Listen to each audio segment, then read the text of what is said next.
কুয়াশা ঢাকা শীতের সকাল, স্কুলের পথে গাজার শিশু কিশোররা। এখানে স্কুল মানেই শিক্ষার্থীদের জন্য সংগ্রাম, অনিশ্চয়তা ও অদম্য এক ইচ্ছার গল্প। পিছনে স্কুল ভবন, কিন্তু সেটি ব্যবহৃত হচ্ছে আশ্রয় কেন্দ্র হিসাবে। তাই স্কুলের লনেই তাঁবু ফেলে শিক্ষার্থীদের ক্লাসের ব্যবস্থা করছে ইউনিসেফ। অদম্য ইচ্ছা শক্তিকে সঙ্গী করে ক্লাসে ফিরছে শিক্ষার্থীরা।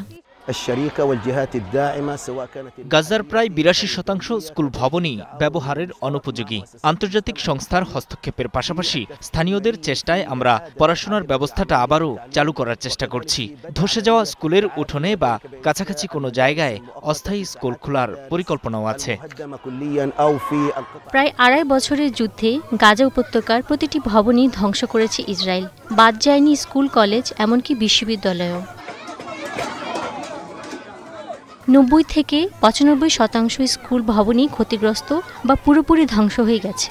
যে অল্প কয়েকটি ভবন এখনও দাঁড়িয়ে আছে, সেগুলোতে আশ্রয় নিয়েছে ঘর হারানো মানুষগুলো। ফলে শিক্ষা কার্যক্রম প্রায় অচল হয়ে পড়েছে।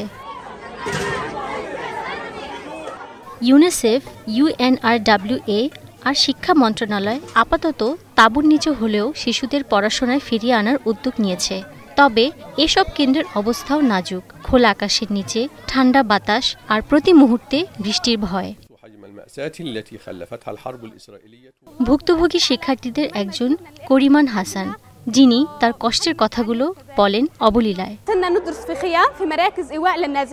এই খোলা আকাশের নিচে ঘর হারানো মানুষগুলো খুব অভাবের মধ্যে থাকে। এটা আমাদের পড়াশোনার পথেও বাধা হয়ে দাঁড়িয়েছে। বিশ্বের সকল শিশুর মতো আমাদেরও বাঁচার ও শিক্ষার অধিকার আছে। জিনিসপত্রের দাম এখন এমনভাবে বাড়ছে যে স্কুলের সরঞ্জাম কেনা যাচ্ছে না।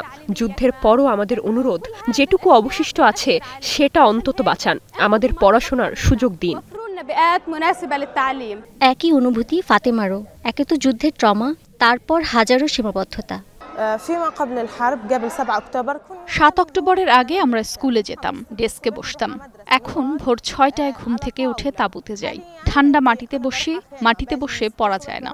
আগে আমার বই ছিল, যাতে সবকিছু বিস্তারিত পেতাম। এখন শুধুই সারাংশ পাই। আমি খুব মানসিক চাপ অনুভব করি। শিক্ষকদের অবস্থাও ভালো নয়। যুদ্ধের ক্ষতি থেকে তারাও মুক্ত নন। তারপরও শিশুদের সামনে দাঁড়িয়ে ভবিষ্যতের ভরসা খুঁজে পান এই শিক্ষকরা।